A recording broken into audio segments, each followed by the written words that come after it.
ఇప్పుడు డెఫర్మేషన్ అనేటువంటిది ఎవరి మీద పోవాలా? పొరుగు కలిగినటువంటి వాళ్ళ మీద పోవాలా? ఇలా ముగ్గురులో ఎవరన్నా పొరుగు కలిగినట్టు ఉన్నాడా?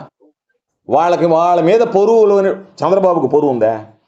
లోకేష్కి పొరుగు ఉందా? 7 ఉడతలు పట్టేవాడు సోమిరెడ్డికి పొరుగు ఉందా? ఇటువంటి వాళ్ళ మీద తొండలు పట్టుకున్నాడు ఉడతలు పట్టే వాళ్ళ మీద నేను డిఫర్మేషన్ వేస్తానంటే ఉన్న చూస్తూ నవ్వుకుంటాడు. ఏమా నీకు వాళ్ళకి లేకపోయినా కూడా నీకు ఉండాలి కదా ఇట్లాంటి బలహీనల మీద, ఇట్లాంటి అబద్ధాలు నిద్రలేస్తే మాట్లాడే వాళ్ళ మీద.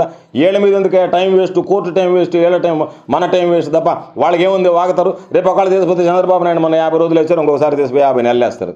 చంద్రబాబు నాయుడుకి ఏమి సిగ్గుంది? నేను కోర్టుకు పోయి వచ్చినాను అనేటువంటి ఆలోచన లేదు కదా.